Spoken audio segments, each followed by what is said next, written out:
Biles. Welcome to Call Her Daddy. I feel like we've been waiting for this for so long. Okay, we need to tell the Daddy Gang the story.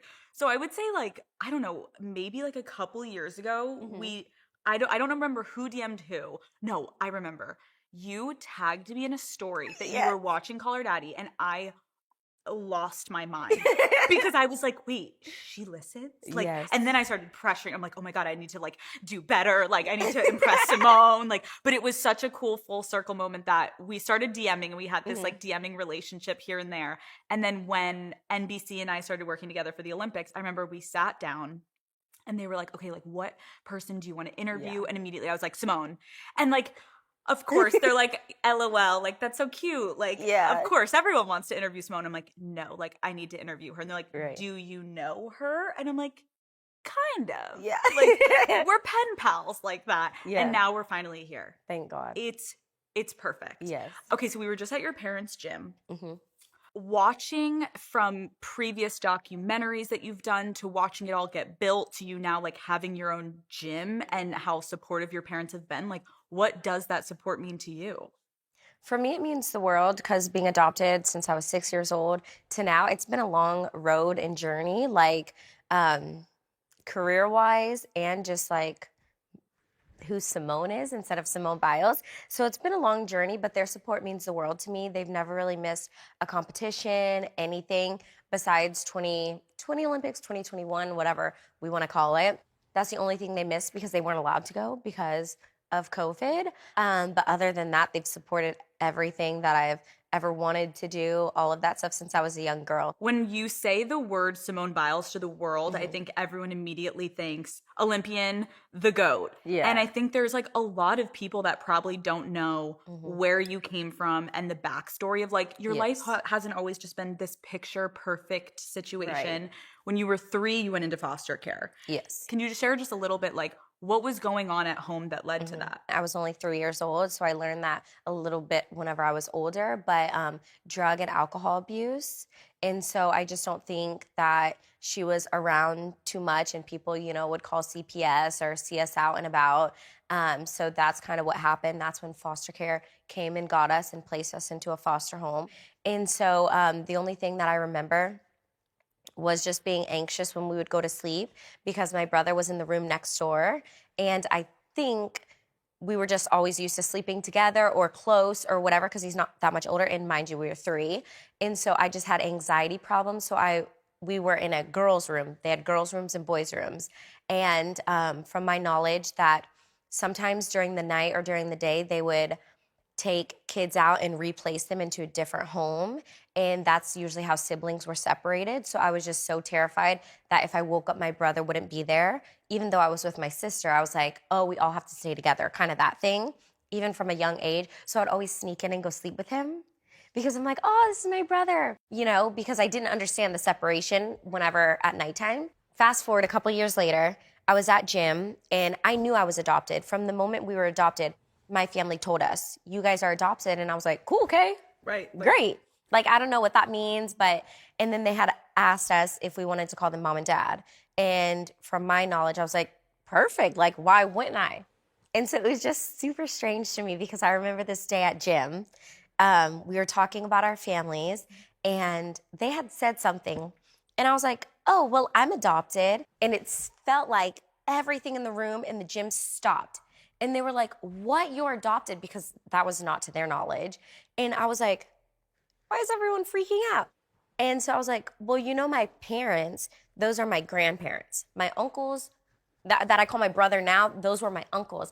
And so I just remember we all sat on the floor. Practice stopped because everybody needed to know the story. Like, the coaches were intrigued, everybody. They were like, you're adopted? And I was just kind of like, well, yeah, aren't you? Where'd you come from? I'm just like so confused. Right, it was normal for you. When they say the stork brings the babies, I'm like, how did you get here? Stop. I'm like, you weren't picked. Wait, you were in a house and then you weren't adopted. So like that was shocking to me. Did your parents ever talk to you about your biological parents? Kind of funny because I'm not sure the relationship, maybe because we didn't ask either, but we knew who it was as we got older.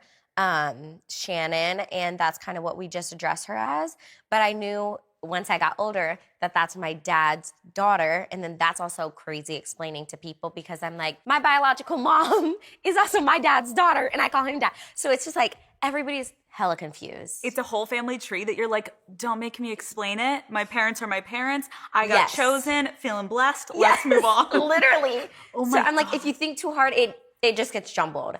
So your grandparents adopted you at 6. Yes. And now they're your parents. Yes. Boom. How do you think that did change though, like the trajectory of your life? Everything. I have no idea where I would be without being adopted. Unfortunately, I might end up the same statistic that other foster kids unfortunately end up. And you know, at 18 years old, you get kicked out of a foster home. So then you're homeless. Right. If you don't get into college and stuff, which most people don't graduate high school, you're on the streets. So like I fear for what my life would have looked like. Yeah. Wow. I mean, it's incredible to see what you have all built together as a family. I love how in the beginning you just quickly are like, and then when I'm at the gym, back up. Okay. You are the greatest of all time. Yes. Let's talk about when you first got into gymnastics. Like, do you remember, did you just think of it as a hobby? Were you passionate about it? Like, how did you get into gymnastics? We got into gymnastics, I say we as me and my sister, from a daycare field trip. Again, I believe everything happens for a reason. In this day, we're here in Texas, if nobody knows. We're here in Texas. We were supposed to go on a field trip to the oil ranch. Like, how country, how Texas is that? Okay. And then we wind up at the gym. And it's because it was storming that day. So they're like, that's an outside activity. Where are we going to take the kids? And so I feel like God was like, take the kids to the gym and see what happens. And so we end up at the gym. And I see these girls, and mind you, I've never seen gymnastics in my life. They're flipping around, all of the things. And me, 6 years old, I'm like, I could do that. Like, not knowing, I just like feel like I could do that. And I'm watching them, super intrigued. Somebody does something, I do something, and then the coaches look over and they're like, can you do that again? Like, what did you just do? Have you ever been to gymnastics? It's like, no, this is my first time. And I did it again, and they're looking at my body build. And if I show you pictures whenever I was younger, like I was built, like I was ripped for no reason. That's just how I was built. And so they were like, you've never done a sport. Your body stature is like, it's made for gymnastics. And they're like, that's not normal. And so they sent a letter home, and I gave it to my parents. My mom saw it, and she was like, okay, do you want to do the one with the 4 events, or do you want to do tumbling, and then maybe you'll go to cheerleading? And I was like, I want to do the one with the 4 events. And that's how I started. It is truly fascinating that like some people you hear that are so great, like Tom Brady, for example. You think of Tom and they're like, oh, he was a little awkward, and it's like kind of crazy that like Tom can even like run the way he can.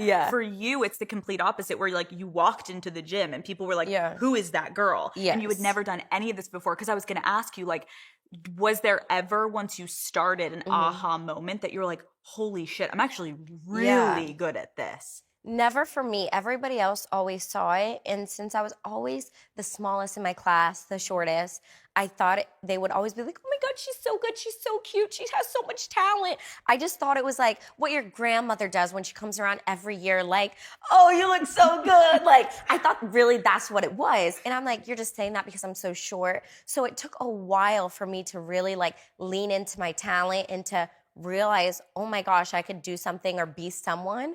Because once I started, I did it for fun. Nobody in my family has ever done gymnastics, so they have no idea where the talent came from.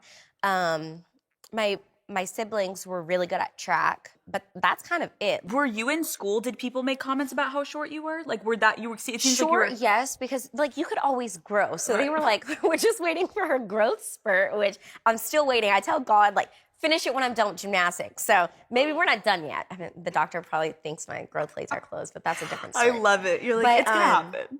But other than that, they all saw it. They would say, like, they gave me this nickname, Soldier, because my muscles and all of this stuff. And so, like, one time I beat this kid up on the playground because he said, oh, I bet you can't beat me up. And I was always the kid that if you said I couldn't do something, I'm doing it. And I think I'm still that way. Like, I'm doing it. I was going to say, I feel like getting into this sport, any sport that Yeah. at the competitive level that you're dealing with, you have to have such discipline and drive. And I'm wondering, like, where did that come from, this competitiveness in you? I don't know, but if I had to pinpoint, like my parents were very hard workers. Me and my sister were pretty much always on top of our schoolwork, and we were just kind of self-driven, and I don't know where it came from, but I think it started from my parents, just seeing how hard they work, everything that they've done for us, for our siblings. Um, it's kind of something that was a little bit taught in that nature too. Yeah. When you do compete at this level, I know that for athletes, it's like, it's not just you committing your life, it's Yeah. your entire family has to get on Yeah. board. It's a lifestyle change. When do you think you guys really all decided, like, oh, as a My family, goodness. we're going for this? Probably the whole family started making sacrifices when my practices started going late, and then dinner time started to change, or they would have to leave stuff in the oven or on the stove, and they were like, okay, she's really doing this, but none of us knew how far it was going to take us and to end up where we are. We just kind of thought like, oh, she's doing these flips, she likes it, she enjoys it. As long as she's having a good time, we're gonna let her continue, because my parents were always the first to say, if you wanna quit, let us know, we'll pull you out. Because you went to public school till 8th grade, right? Correct. And then you officially did homeschooling starting high school. Did you get to Yeah. have any like typical teenage experiences? Like, did you go to None. prom? None. The first time I danced with a boy was on Dancing with the Stars with Sasha, and it was after the Olympics. I was like 19 years old. I remember he like got in my face, grabbed me, and I was like, ah, like freaking out. Simone. No, No. talk about like a culture shock. I was about to say the fact I need to hear if there's anyone in the world that could say that statement. The first time I ever danced with a boy was on Dancing with the Stars. Literally. Icon. Yeah. Icon. Like, it's Thank giving you. like only you. Are you Crazy. kidding? Okay, so you never got, did you have sleepovers?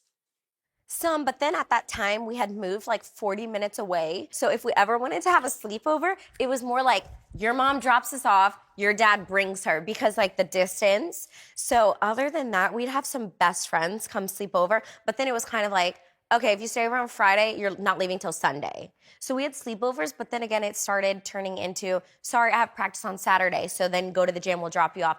That sort of thing. It's like your life revolved around it. Everything Which is- revolved around gymnastics. And if people don't play sports, like, I look back, I'm like, okay, can I relate to that? I'm like, yeah, growing up, most of my friends were just soccer friends, because you're just kind of Just become this gymnastics family, friends. and they're like your sisters. Yeah. I think in middle school, that's when the insecurities started, and I kind of became a shell of myself, but I feel like nobody really understood why I was like racing to my locker to get my gym equipment. And then, like, at the time, our housekeeper would take me to practice and all of this stuff. So nothing I did at that point was relatable, and it was very hard to not make friends, but to just keep them up, because I couldn't hang out with them on the weekends. I couldn't go to Friday Night Live. I couldn't do anything. On the weekends, I was going to a gymnastics meet. I was doing this, that, the other. So to me, it was like, let me get my schoolwork done. I have like 3 friends, like at the loser table, like, and I'll do my stuff at the gym. And yeah, it was really hard to relate, because they're doing who knows what, and like, They're like texting boys on AIM, and you're like in the I don't gym. know what that is. No. Like, the Like, only boy I know is Jim. No, Like, literally. And did no you idea. resent it at all? Like, did you ever be like, oh, why am I doing this? Like, why am I doing this to myself? At that point, no, because I still love to do it, and I had all my friends at the gym. Yep. And that's kind of all I needed at that point.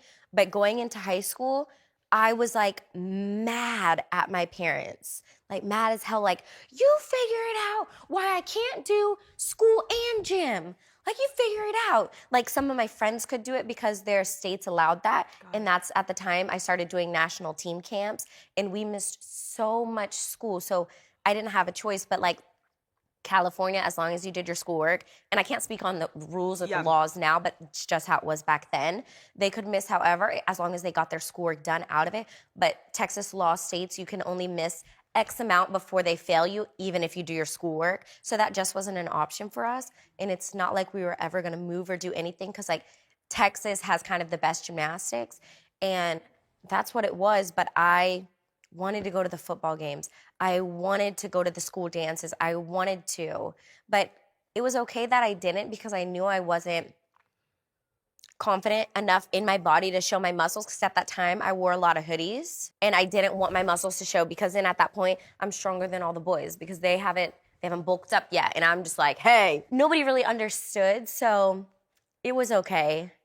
Right. I get what you're saying. It's almost like it was okay for you to escape to the gym because Yes. you felt more confident there. And everybody had muscles and we all looked the same. I do remember one of my friends snuck me into high school one day, and I got to go around with her to each class, and I thought that was the best day ever. I was like, I'm in a high school, and her teachers just played along with it. They were like, if the principal catches us, who knows what we'll do.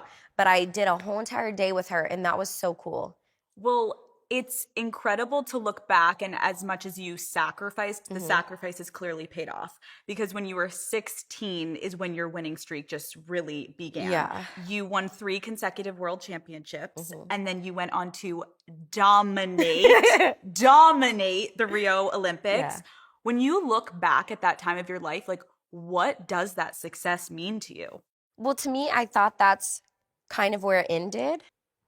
And I was like, oh my gosh, how have I reached my greatest achievement in life at 19? I was scared for the rest of my life. Like, how can I beat this? How can I top this? What the heck am I gonna do? I won the Olympics at 19. Like, it's gonna be a shithole from here on out. So we're going downhill. Yeah.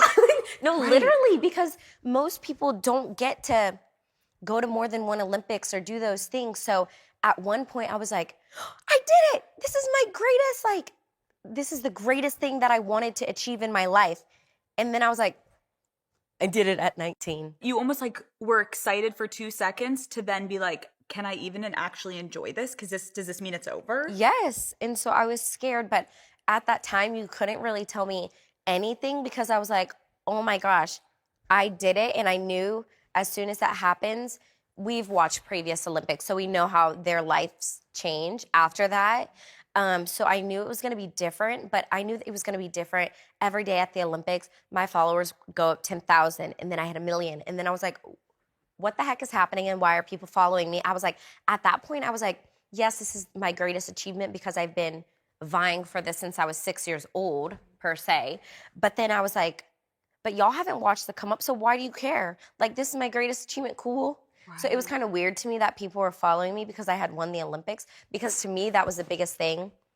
But I was like, how's that the biggest thing for you to follow me because I won this? It was kind of weird. And then I was like, okay, I really need to find out who I am without gymnastics, because I didn't think I was going to do it again. When the rise really started, like, I think about the pressure that people put on you. It's like, oh my God, you're so great. We all are looking at you. You're Simone Biles. You just did the Olympics. You're thriving. You're getting gold. Like, did you ever feel like you weren't allowed to have moments of weakness?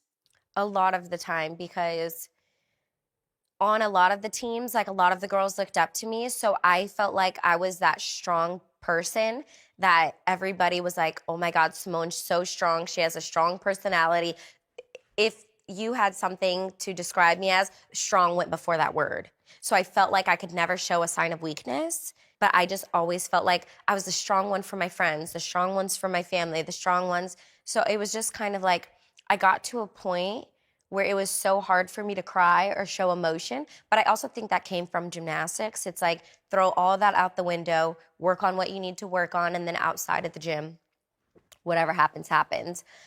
So yeah, it was weird, different, difficult. But at that point, again, I'm only 19 years old. Well, that's what I was going to say, though, Simone. Like, when you're saying, like, I had to be strong, like, I'm technically, like, the older one at the gym. I've now gone to the Olympics. Like, I know what I'm doing. Like, you're strong for your family. Like, who did you, like, go to say, like, hey, like, I'm stressed. I have all these followers. I have the world star. Like, a lot of the time, if it wasn't my sister, because we're very, very, very close, if it wasn't her, silent cries. I didn't like to see anybody, like, I didn't want anybody to ever see me cry. Why? Because I didn't want them to show or see that it was a sign of weakness. So it was a lot of silent nights where I would cry, because even after the Olympics, I went home and, like, we went on tour and stuff, but there would be a lot of times where I felt so alone, because, like, how many kids can relate? 19 years old, you won the Olympics, and then you have the weight of the world on your shoulders. I'm still learning. It's just like, now I'm a celebrity. I don't know what I want to do with my life. I don't know if I can do this again. Everybody's cheering me on. It's just like, it was an overnight sensation, so to speak, even though like people that watch gymnastics, watched for the 4 years prior, watched my whole entire career, but to just be like thrown out there, I was kind of confused. But then somebody told me it was lonely at the top. And so I would relay that message in my head. And it was like positive sometimes, like, yeah, it's lonely at the top. And then other times it was like, it felt hard and heavy. Right, you're like, I don't know if I want to be at the top if it's this Yeah. lonely, like if it's this isolating. Yes, because I'm only 19. So we wanted our lives to be as normal as possible. And so I think that's why I'm so grounded with my family and all, because we never wanted it to take over, because we've seen how that can happen. But again, I was just a kid. I was homeschooled. I didn't have much. It's like, Well, as I'm listening to you talk about this too, it's like yeah, there's so much pressure that is Yeah. put on young athletes. Mhm. Then when you are the star athlete at a young age, there's Yeah. more pressure to like grow up and become an adult soon, because everything's riding on you, yes. it feels like. And you're you're right, under a it's like, microscope. yeah, and then you have Yeah. the press looking at you and fans, and you're like, now I need to become media trained, and now I need to learn how to like know how to just handle myself again at 19 years old. And something that I'm realizing you're saying, talking about how you had to bear a lot of this on your own with all of your success, then there was behind the scenes so much Right. fucking going on. Yeah. And in 2018, Yeah. you spoke out about the abuse that you endured from the USA Gymnastics physician. Yeah.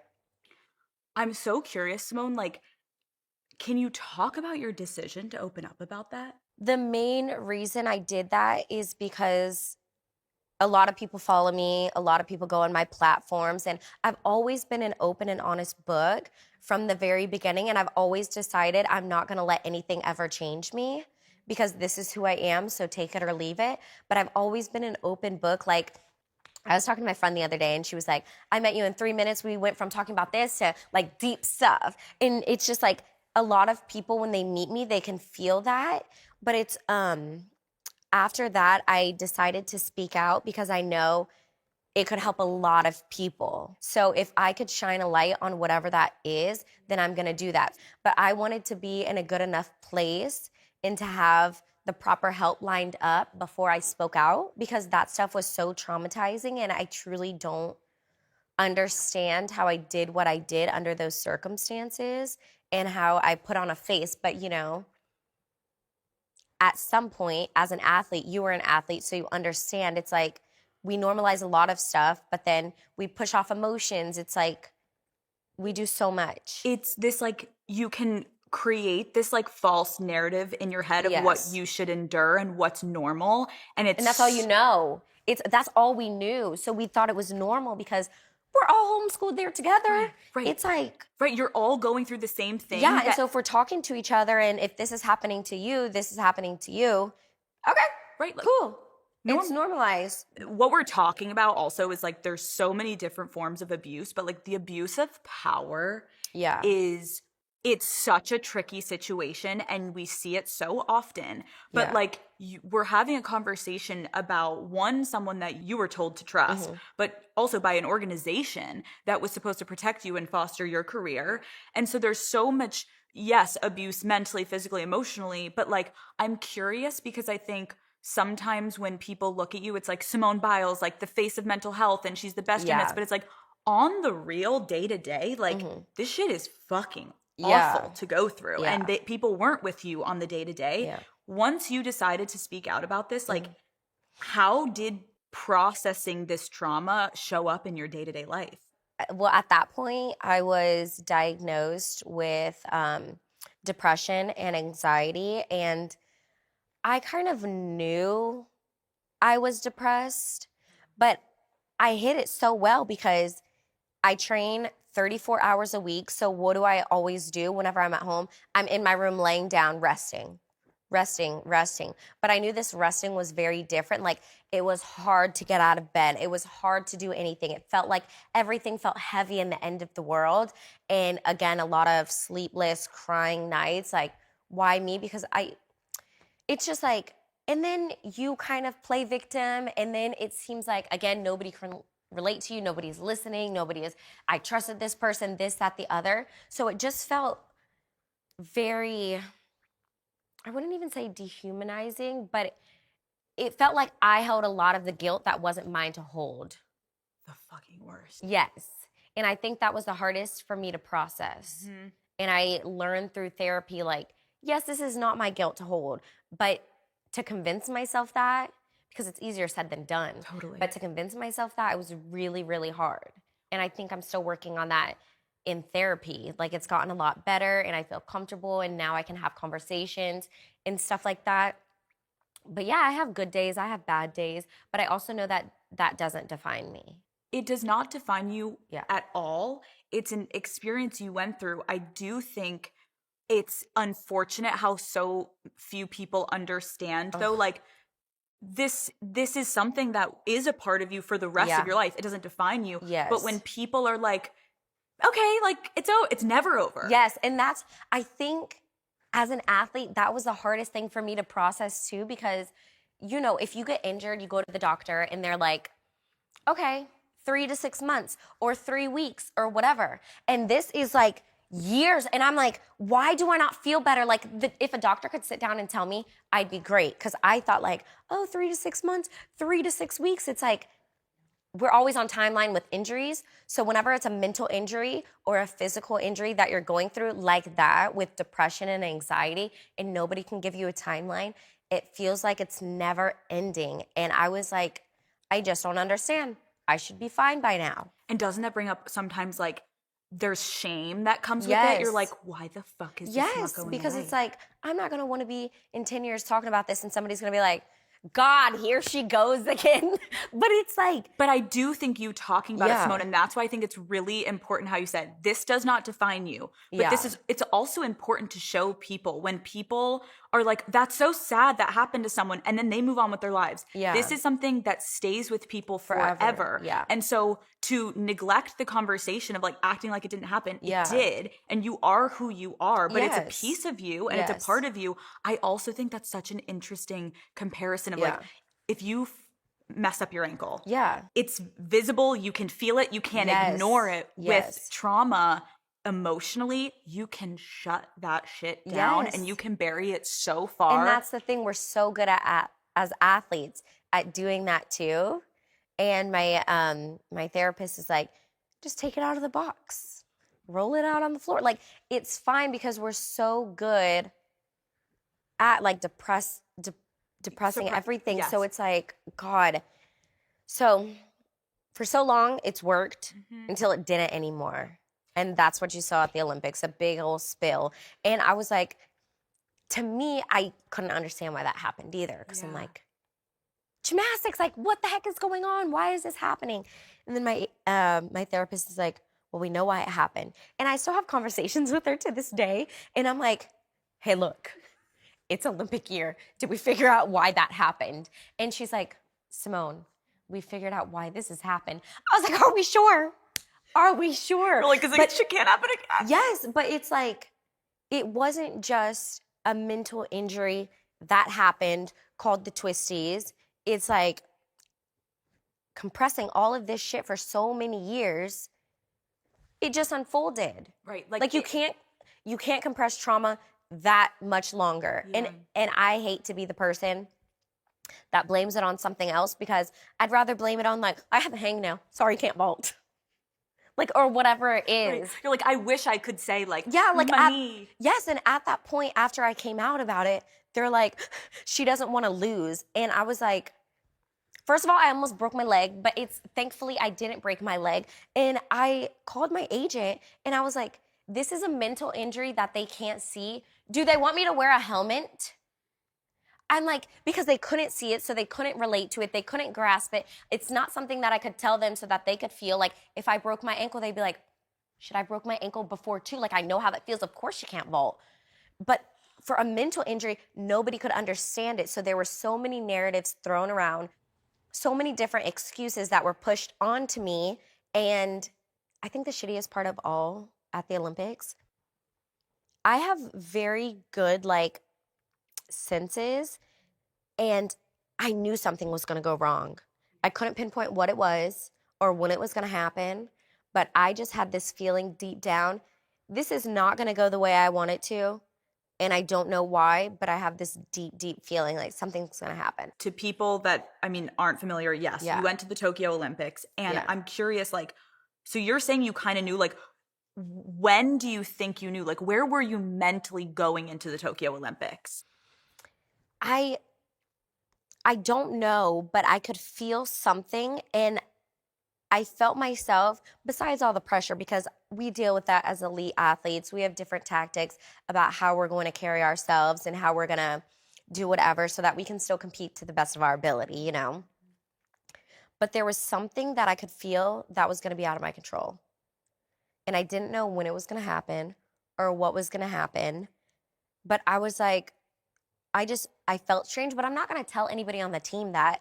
I'm a veteran. It's everyone's first times at the Olympics. Like, they're looking up to me and I'm guiding them, taking them through the route. But, you know, nothing about that Olympics was normal anyways. We're having a pandemic. The whole world is shut down. Like, nothing about the Olympic Games was normal. And I feel for those athletes that might not ever be able to go to another Olympic Games, because that is not what the Olympics is about. Yeah. In 2016, it was so much fun. The camaraderie, the team spirit, everybody's rooting for everybody. I feel like that's world peace.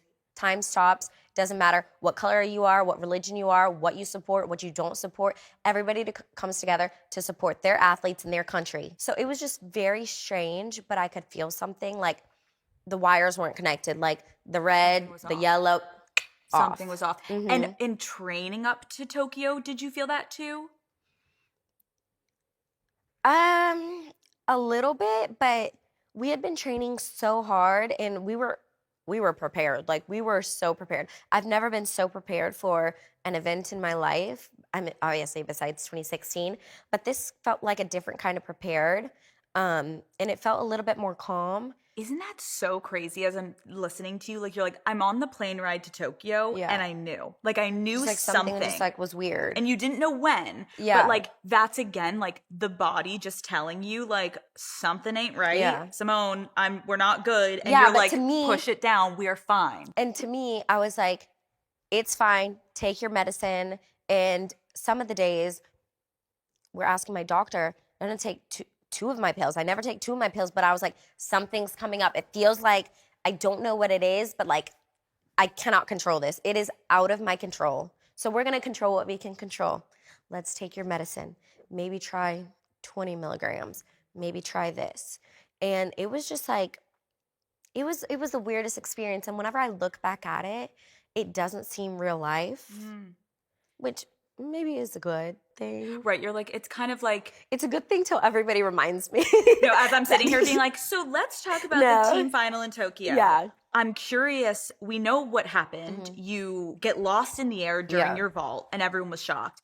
But I'm curious, like, take me to the moment literally when you land on the mat. What is going through your mind? Call Her Daddy is brought to you by Shopify. What if your work was more than just a paycheck? As an entrepreneur, you can turn your passion into profits and do something you truly love every single day. All the tools you need are at your fingertips with Shopify, making it so easy for you to focus on the big picture and fuel your passions. Daddy Gang, there are so many ways that you can turn a passion into something bigger. And with Shopify, you can easily sell on social media, manage your operations, and even collaborate with other brands. Shopify is your all-in-one hub for managing and growing your businesses, whether you're selling online or in person. Being an entrepreneur has been rewarding for so many reasons. The main one that I genuinely love what I do. I love being able to bring my passions into my business. For example, working with the National Women's Soccer League. Soccer was such a huge part of my life for so long, and partnering Unwell with the NWSL was truly a dream come true for me as a businesswoman. If there is something that you love to do, but you don't know where to start in terms of making it a business, check out Shopify. They can help make your dream a reality. Life is too short to do something you don't love. Daddies, start today on shopify.com/daddy and make it happen. That's shopify.com/daddy. take me to the moment literally when you land on the mat. What is going through your mind? Okay, I'll start from the back of the runway when we're standing there. Let's go back to the runway.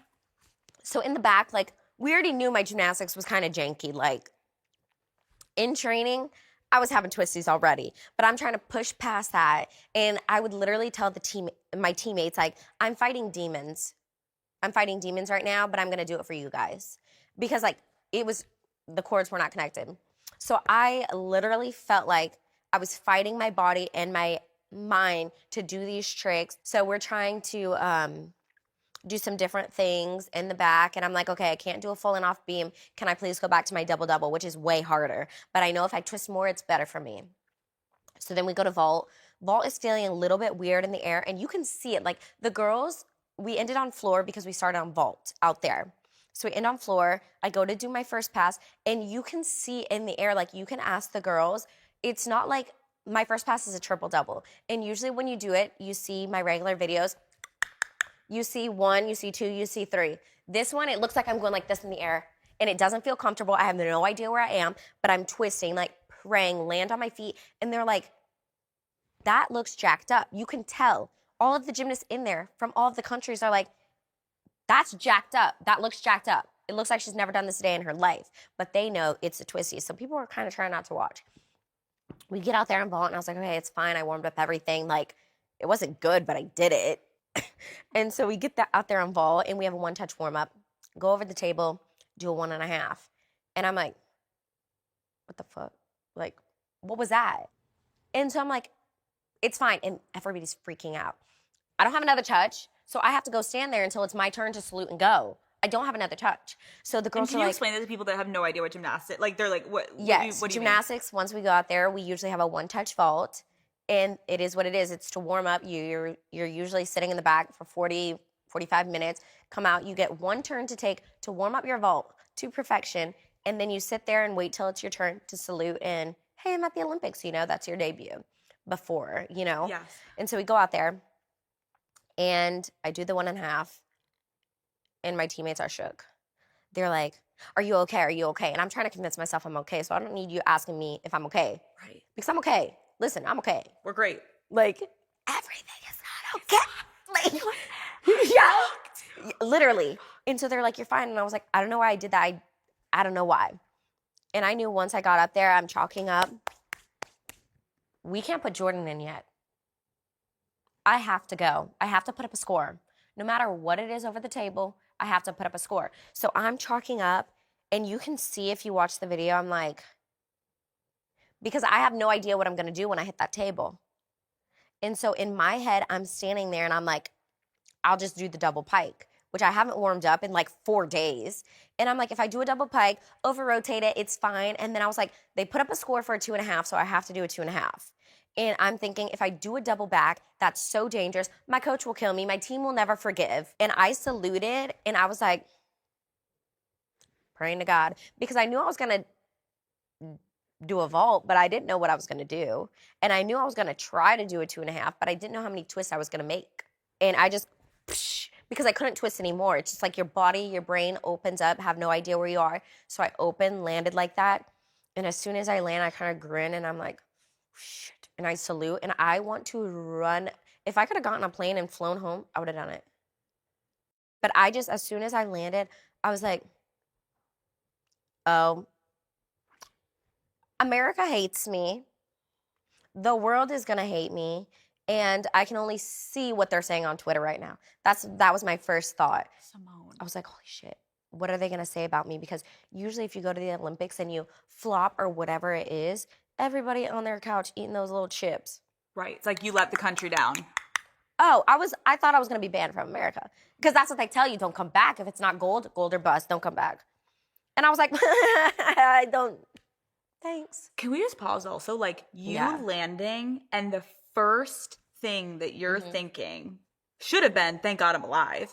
Because you can severely hurt yourself in those moments. Yes. And you understandably, because this is such an athlete thing, it's like, praise everyone, get everything for everyone, and just like sacrifice my body at all costs. And you land on the mat and you're thinking, what is Twitter saying? Yeah. I was like, no, I'm going to be one of those videos, flops at the Olympics. Like, this is horrible. And I knew I couldn't recover. And I know how long the twisties takes to get over. And I know it's not overnight.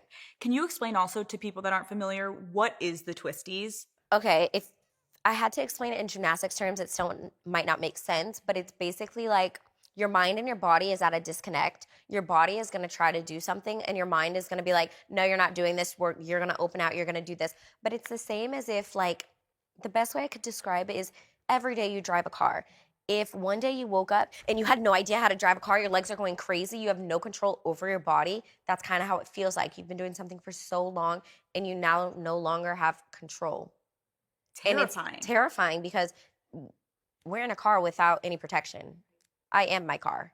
Like, so I would explain it as like the yips in golf or baseball or whatever it is. I'm not familiar with other sports, so if I'm wrong, correct me. But that's kind of how it feels like. So immediately when you get off the mat, what do? I go to tell my coach, and I said, I'm done. I'm not doing anymore.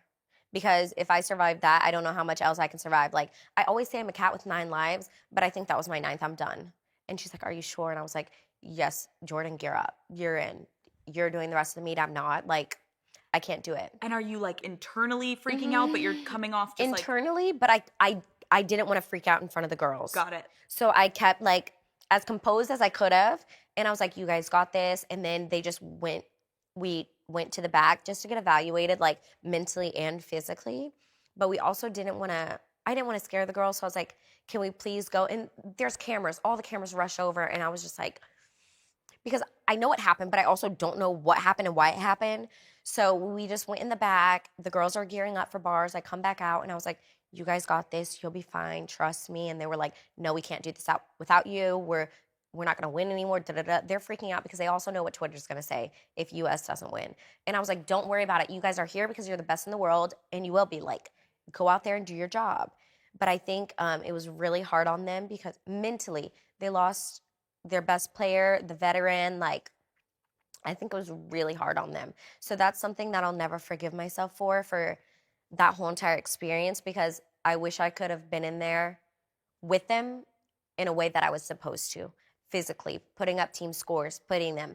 But after that, I became their loudest and best cheerleader. But I just wish it would have been contributing the way that it was supposed to happen. I think that's so hard. When you're an athlete, you understand that moment where you're like, you logically know there was nothing else you could have done. Nothing. But nothing. Your brain is illogical when you're in those moments, of course, with your teammates where you're like, I will literally like die for this team right that's now. That's what I was doing. That's what I was putting myself through in the back. And that's why I don't know how I made it that far through warm-ups, through competing. I don't know how I landed on my feet. And I think that's what people don't realize is like, that's not the vault that I was supposed to compete. I had a whole nother full twist that I was supposed to compete. So they're like, she didn't want to lose. And I was like, no. I'm not like, my pride is not that big. Like, you know what I'm saying? Yes. So at that point, it's like, you know what? I need to take care of myself, and I need to do what's right for my team. And yeah, I need to let my pride not get in the way and push through this just to compete at the Olympics again. I need to go, sit down, take a rest, see what's wrong mentally, and let's figure it out. But let's still give my team a chance of medal contention. Because again, what people also don't realize is if I got hurt on that vault, they couldn't replace me. So if I got hurt, since I'm on every event, it's 2 up, 2 count. We would have never won a medal. But since what happened, we went to the back. At that point, they could rule it as a mental injury and all of that stuff and physical. We got to put Jordan in. People don't know that. What happened in the back? Did you just try to, like, what happened? Doctors came over. I had to talk to my family because they were watching the Olympics, and they see me get whisked to the back. So they thought I was hurt. And I'm like, poor parents. Yeah, I'm hurt. My heart is broken. Like, everything hurts, but my knees are fine. I'm like, my brain hurts, like everything. So I called my family, and it's so funny because my sister was sleeping. No. Like, bitch, I'm at the Olympics. Why are you sleeping? But there's a time change, so I get it. But everybody's up in the house cheering for me, Simone gear on. And my sister's like, I think I'll take a nap. I think I'll sit this one out. Simone's got it. So did they wake her up? No, she heard the phone ring because I called the home phone. And she said she was sleeping and she felt something was wrong. She ran to the kitchen and said, I'll answer it, and saw my name on it. Oh, that's freaky. Freaky. And she answered and she said, hello. And as soon as I heard her voice, I lost it. You're crying. I was like, I'm out. I'm done. Like, and she was like, are you okay? And I was like, yeah. Can you hand the phone to mom? I'm like, You're like, Mom. yeah. I'm like, come pick me up. I'm scared. Literally, Mom, come pick me up. I'm scared. I'm in Tokyo. Yeah. And you're back in the United States. What did your mom say? She was like, are you okay? Because that was her main concern. She thought I got hurt. Of course. And at that point, like, yeah, I wish my toe was sticking on the side of my foot or my knees were cracked or something, because that would have been easier to explain. It's also just like, as an athlete, you're so right. It's like the feeling of trying, we're supposed to be the toughest. Yeah. We're like, you're invincible. Yeah. What do you mean? We can't see the injury, so you're fine. Yeah, and I'm like, yeah, sorry I came here. My brain just decided to have a malfunction and break. Yeah, how do you describe that to people? Yeah, how do you tweet that one to the world? That's what I'm saying. But then whenever I really talked about it, and there were actually a lot of people that understood, and we got a lot of positive feedback, and that's why I was like, you know what? You're not going to put me at the forefront of mental health, but again, if I can be a voice, let's go through this journey together, because I know, unfortunately, a lot of us are struggling, but let's walk this journey together and let's go get healthy. Absolutely. Yeah. What are your parents like on that call? Your mom's checking if you're okay. Yeah. What is your dad like in those moments? My dad is always so calm and collected, it seems. Yeah. So he was probably like, oh, is she okay? But probably not even that concerned. He was probably like, is she okay? Okay. Okay. Like, I think that's just what he was doing. My mom was like a mess. I could hear her crying and breaking down, and that's what broke me too. It's because also I have so many people who have helped me get to where I was. Yep. And I felt like I didn't just let down myself. I let down that team that was there. I let down America. I let down my trainers. There were so many people that helped me get there. And that's why every time I get to compete for Team USA or I'm on top of that podium, I'm so grateful. And that medal's not just for me, it's for everybody that has helped me get there. So it's like, at that point, it was really heavy, because I was like, I couldn't even, at that point, I couldn't even look at Laurent. Like, Cecile helped me so much, but I couldn't look at Laurent. Why? I felt like I failed him. And I've never said that out loud, so it's like, and they've helped me get to that point, because I never thought I was going to do gymnastics again. And so I felt like I let down Laurent. Now, having met him, I get it. Yeah. Like, he has such a incredibly high standard for you in the best way, and he's so like fierce and loyal, but like he tries not to let anything get to him. And I knew that got to him. You ended up participating in the individual beam competition and won a bronze medal, Flex. How did you know you were okay to compete? I changed my routine because I didn't have to twist. Flipping wasn't necessarily the problem. It was flipping and twisting. And so one of the gyms there let me go train there. And I have like videos from that too. And so they let me change my dismount, and I've done a full in for like 7 years or 8 years. I hadn't done a double pike in like that long. So going back and trying to control that, and I kept over rotating it, was insane. I was so scared because my dismount is typically harder. And so I was like, okay, I can still do beam if we change my dismount. And we were able to change it. And at that point, I didn't think I was going to medal. I was like, I just want to go out there and compete because this is what I came here to do. But how do you even like mentally get yourself together to like after that moment with vault? Like, it was like 4 days later, thank God. You could just like chill. Because I pulled out of every final, but every time I pulled out of a final, I felt like it was another knife. Like, so I got to do beam, and I was really excited. And then, of course, a lot of people hated that. Oh, of course she's going to do it for herself. And I was like, you don't see me twisting, do you? Still not twisting. But yeah, once the score came up, I was like, oh, thank God, like, made a beam routine. And then we saw that I was going to medal, and I hit Cecile, and I said, what? I'm going to, a bronze? And after Rio, I got a bronze on beam, and I was shunned. And people were like, throw that medal away. You should have got a gold because I did mess up. But there's no telling what the medal would have been. But I did mess up, so I ended up with a bronze. And so I was scarred from having a bronze medal because I never really talked about my bronze because people made me so ashamed of it in Rio. And so whenever I got that bronze, you couldn't tell me that it was a bronze. It felt like a gold to me.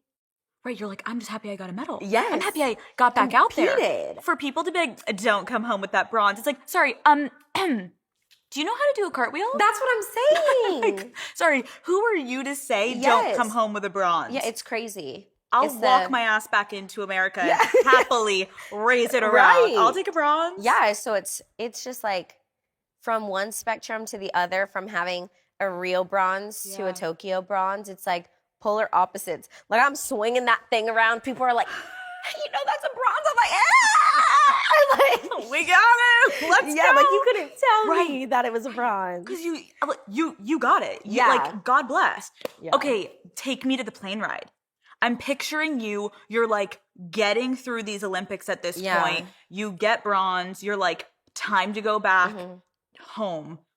That's a long ass plane ride. Yeah, I was mentally, physically exhausted, drained.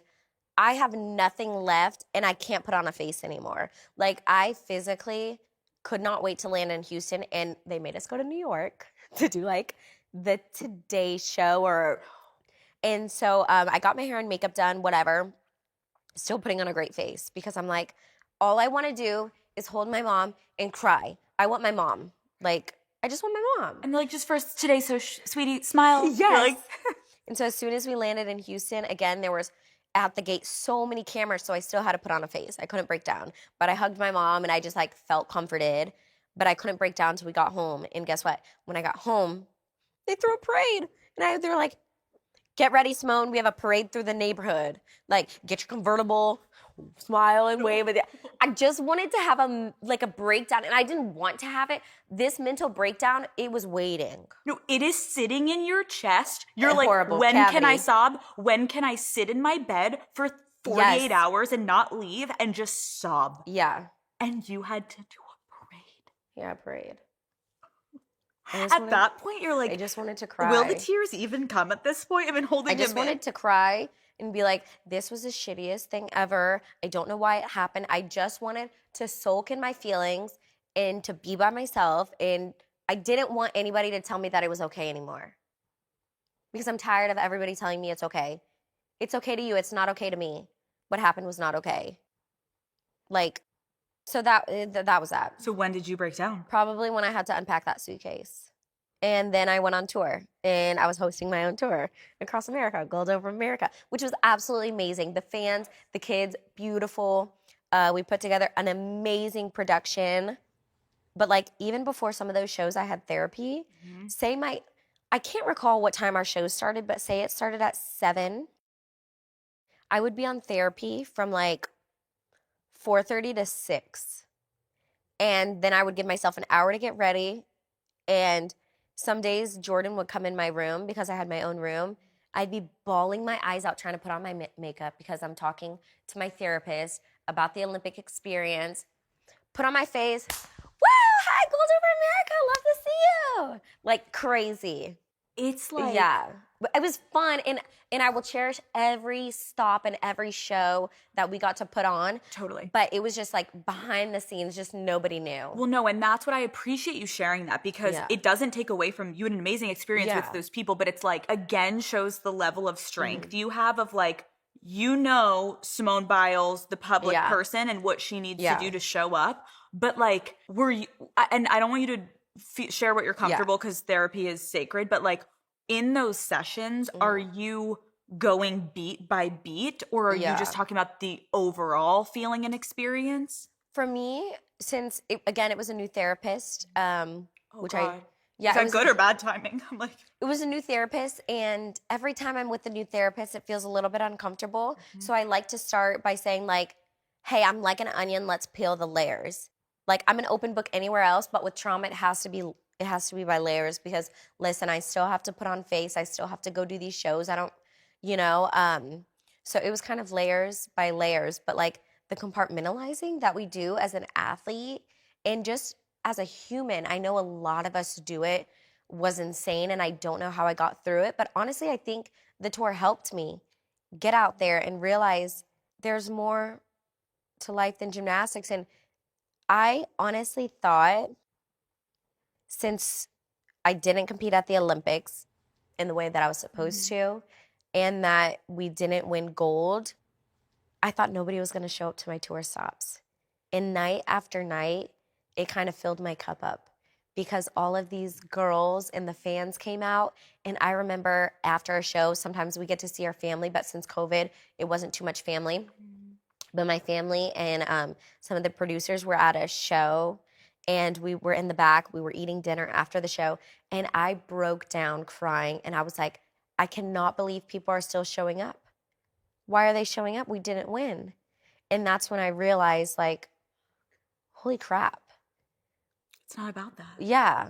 But I always thought it was because that was ingrained in my head, and that's what everybody told me. That's heavy. Yeah, it was crazy. I've learned so much about myself in such different Olympic experiences that now having another Olympic year in a cycle, like, it's traumatizing in a way to walk into. But I feel like at this point, nothing can break me. It's like I've just been through so much trauma, so much healing.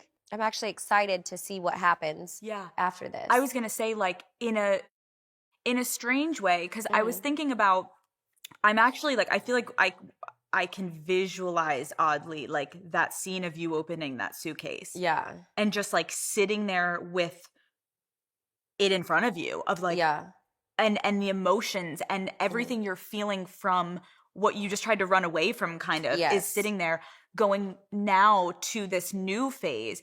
It's a little traumatizing, you're right, to be like, am I gonna do that again? Yeah. Like, I'm gonna put myself through this. Right. Yeah. When you were home, when was the first time you tried the vaults again? Like, did you go immediately into the gym? What was the situation?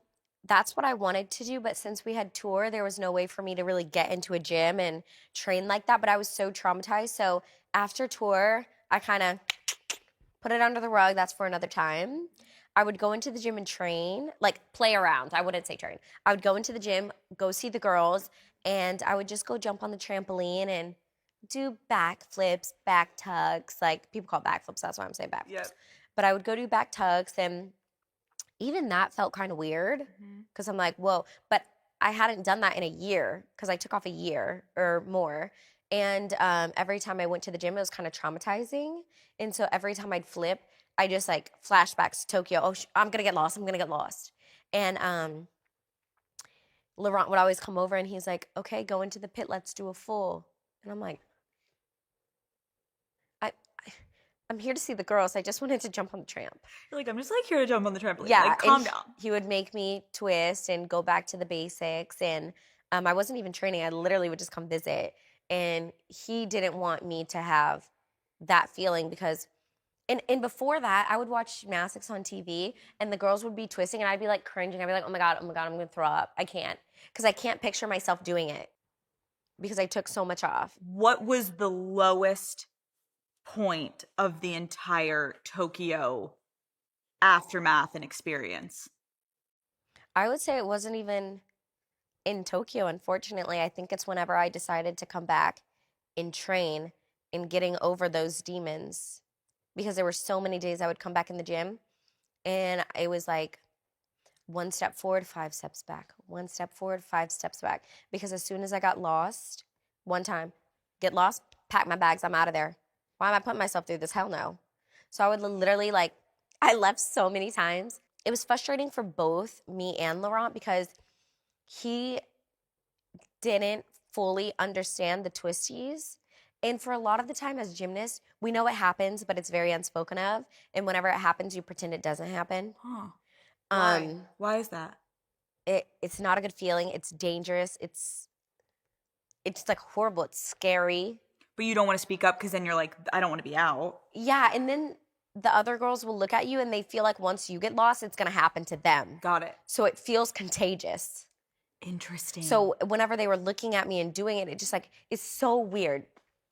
And so we had to go back to the basics. And honestly, like, the whole year, whenever Laurent, last year, he told me I was competing, I was like, how can I compete? I'm not over the twisties yet. Because every time I went to bars or beam or floor, I was praying that I did the amount of twist I was supposed to. Like, I was so traumatized for this experience that I'm just now feeling better. And even walking into the gym, some days I feel like I'm gonna get lost because I know why it happened, but like, I'm like, I hope that's the reason. Right. So, yeah, even I'm just now feeling comfortable without, yeah. So it's crazy because like I went through world championships, everybody's like, she's back. And like, if we would have had one more day of world championships, I think just mentally from convincing myself that I can do it so many times and you're fine, twisting. I think I would have just broke down and been like, I just can't, like, mentally I couldn't do it anymore. Not physically. I think physically I would have been able to do it. But if there were one more day of worlds, I wouldn't have done it.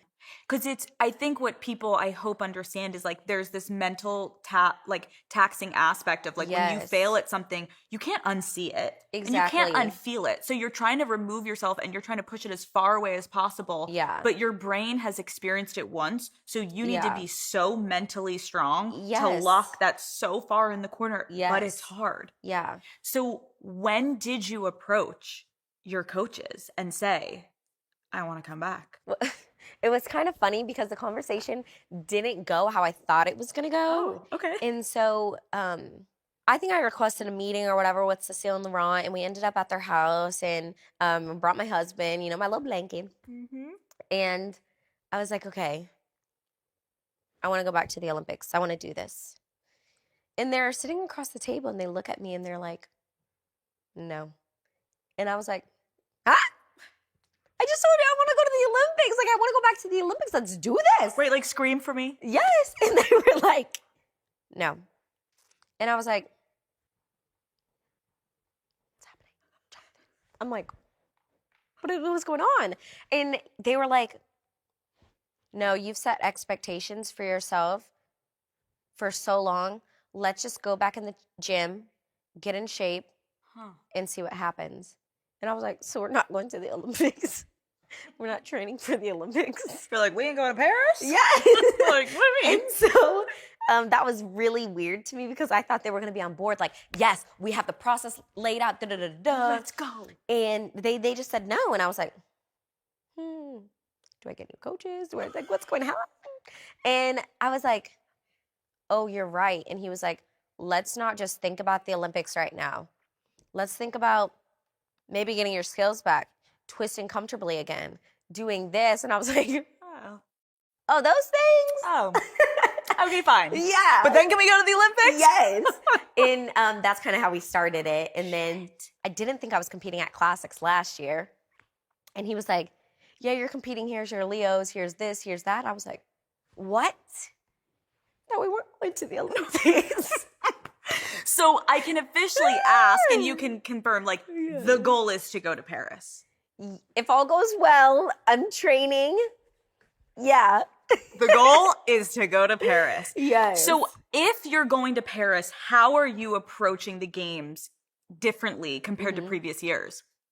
I think just working on my mind and my body more than I have, or continuing to work on my body and my mind, just like I have the past year and a half, and it's worked. And so to just stay on top of that.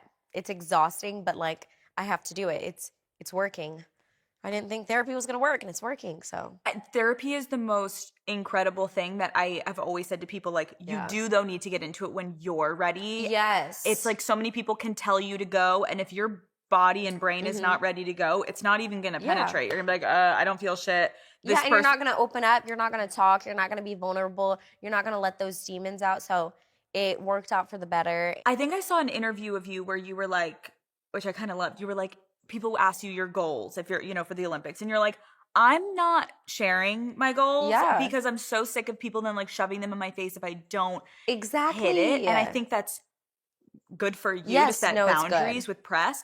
Can I ask, though, like a personal, like not having to do with gymnastics, a personal goal mentally for you that you're going to carry through? I would say to keep up with my therapy, even on those hard days, because I have dodged a couple of those sessions. Oh, yeah. You're like, sorry, I'm like a little busy. That's so relatable. You're like, And Can't she make knows it. I have my days off, so I do it the same day every time. And she's like, Simone, are you there? And I was like, no. Sorry, I'm not here. That's the worst when your therapist calls I'm you like, out and damn. it's like, why, I know you're free. And you're like, no, I'm not. And they're like, and those are the ones that Oh, they my always phone's get like, mad at you because they're like, those do are the sessions you need the most. that's what she shows me. But my phone's on.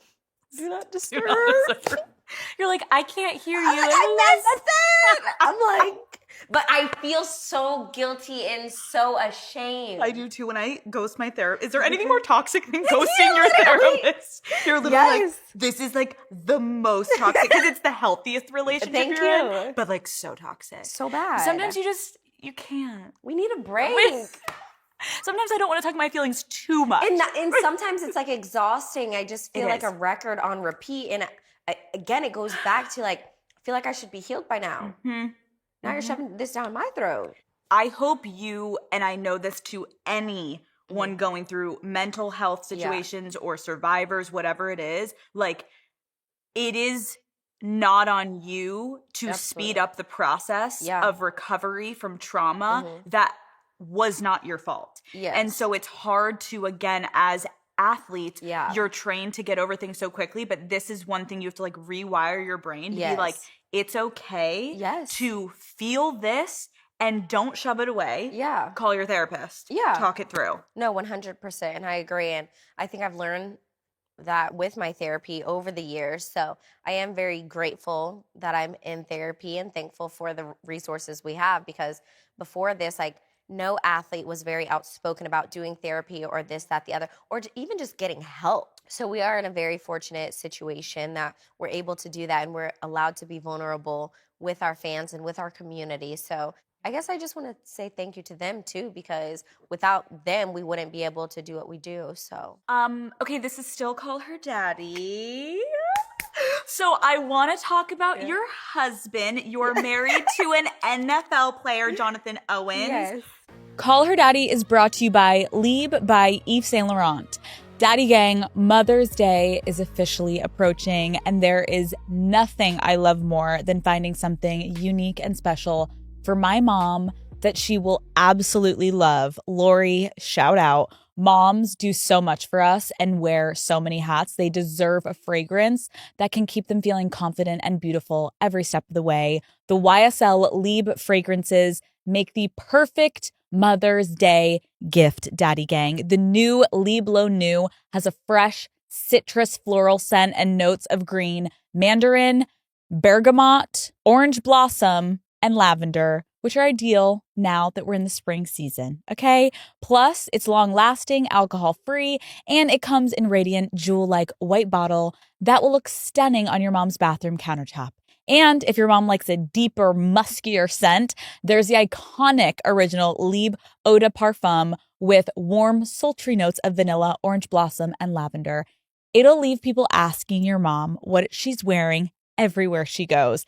And then she'll get the chance to brag about you a bit too, okay? The YSL Liebe L'Eau New has truly become my signature scent, and every time I see my mom, she compliments me on it. I cannot wait to give her own bottle and be like, here you go, Lori. Now we can smell the same, okay?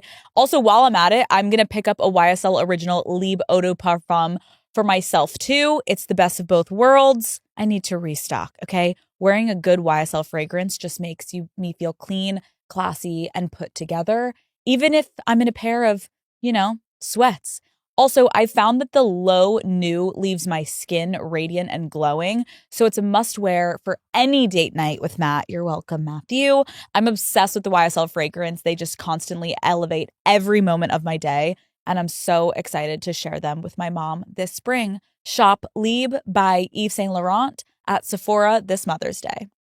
You're married to an NFL player, Jonathan Owens. Yes. You met on Raya, which first I just want to say, like, God bless you, because I had no luck on Raya. Okay, girl? Like, Raya was just doing nothing for me but, like, DJs in Australia. Yeah. So good for you. You didn't have...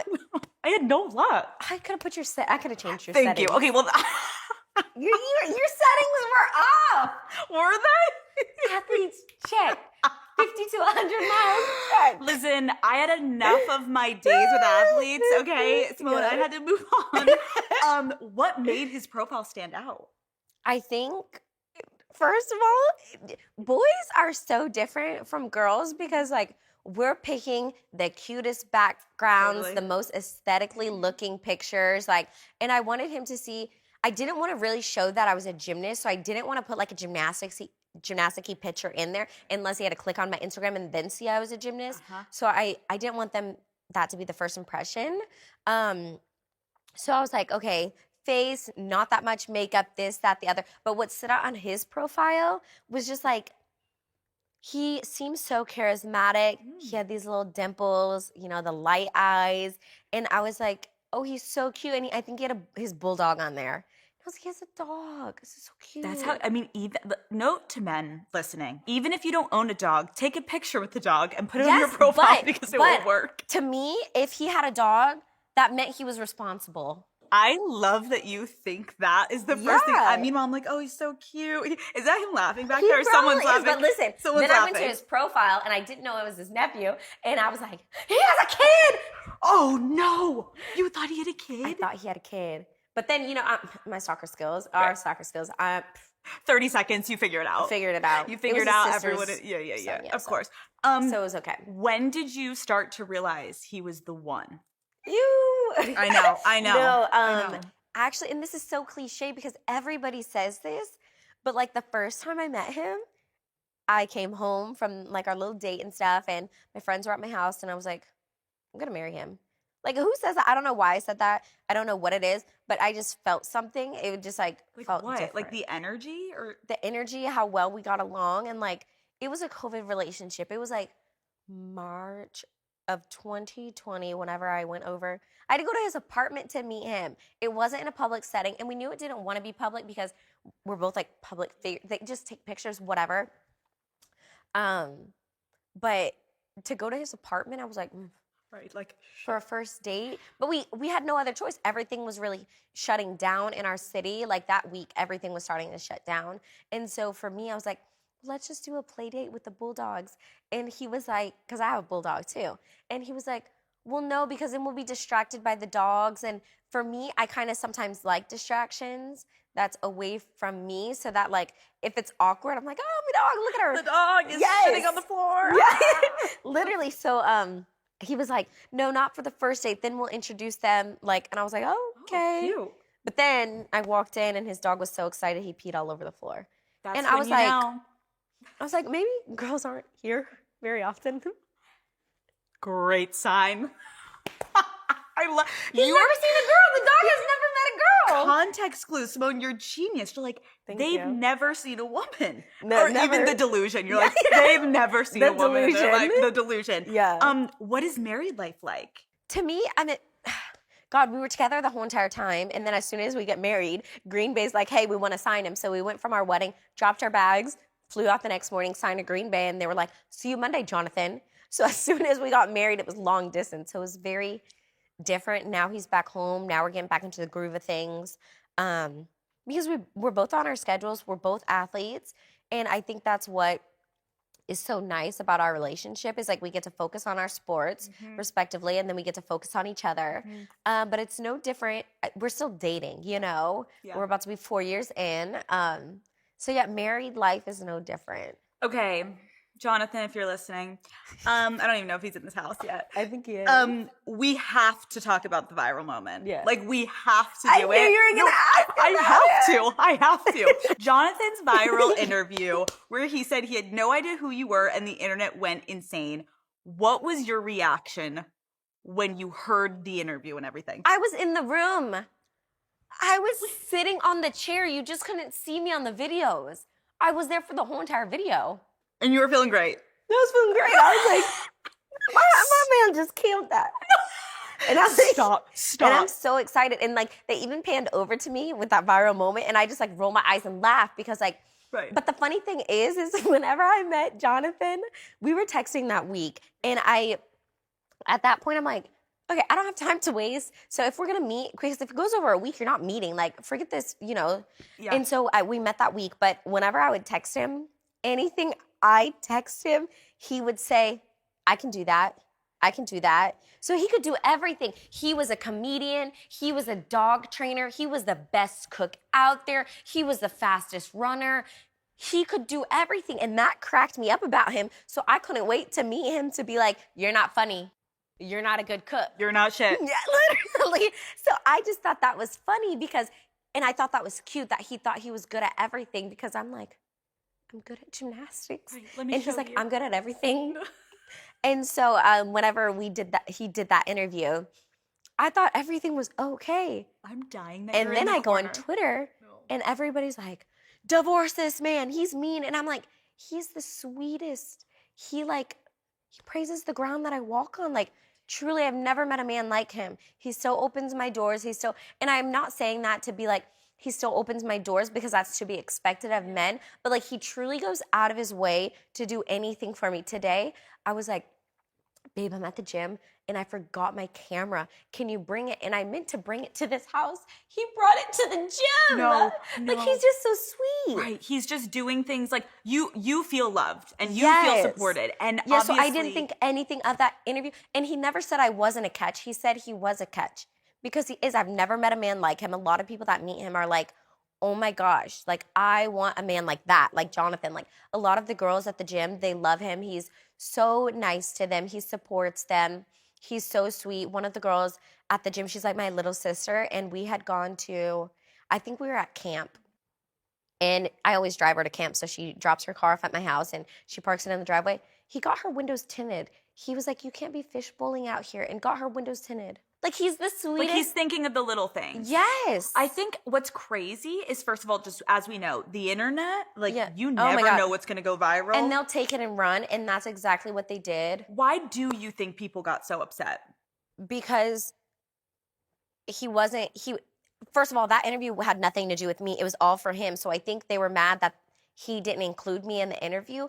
But he has to have his moments too, and I let him have it. Whenever I go to football games, like, sometimes I get field passes, but I'm not like, hey, look at me, Simone Biles is here. I just want to see my man in that uniform. Give me a little kiss. Good luck out there.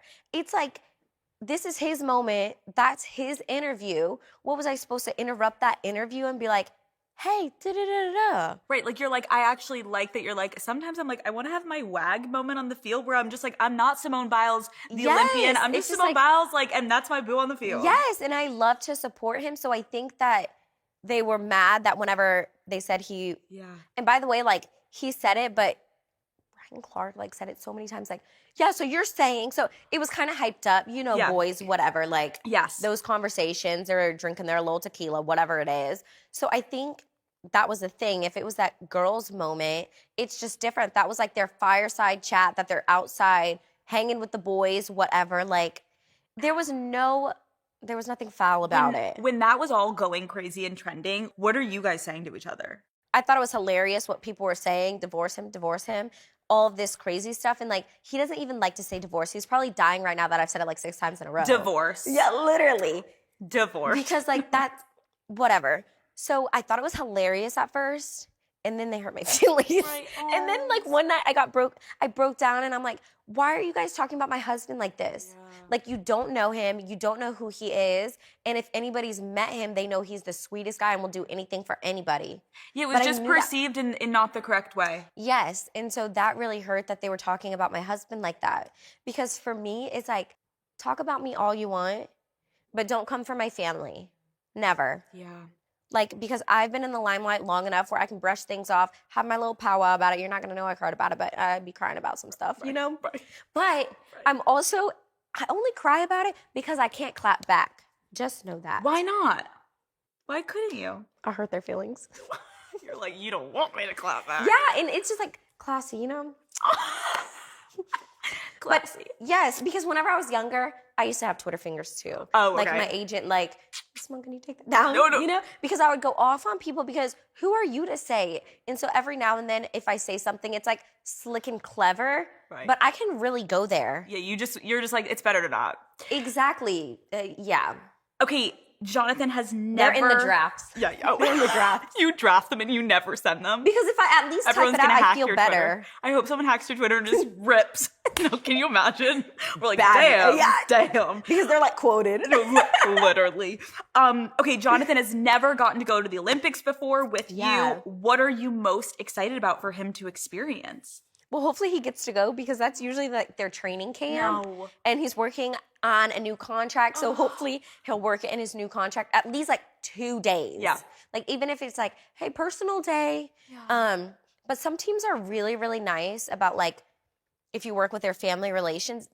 Some are more family oriented than others. So fingers crossed we'll get to see him in the stands. So I'm excited for him to see that. One, I'm excited to see him to see the Olympics because football's not in the Olympics. And he always says it's like the harder sport. It's universal. And I'm like, so why isn't it in the Olympics if not every country does it? Period. But no, just to see that spirit. And I'm at Paris, I think they'll do a beautiful job. And he doesn't travel overseas too much. The first time he went overseas was like when I think he was on the Texans and they went to London. Like he had to get a passport. He never had a passport before. Oh, so you're like, come with me, babe. Yeah. Let me show you the world. Yeah. Literally. Yeah. Literally. Okay. Regardless of what happens in Paris, Yeah. what do you hope your legacy is? To be an advocate for anything that I've been outspoken about, mental health, foster care, ADHD, whatever that is, but also just someone that gave it her all, never gave up, but also had fun and enjoyed her career because I think a lot of times athletes might look back at their career and be like, I wish I had more fun or I wish I did this differently. But I'm kind of at the age where I don't really have any more regrets because I'm a little bit older, I'm more mature. Everything I've done has kind of been on like my time, so I don't have regrets.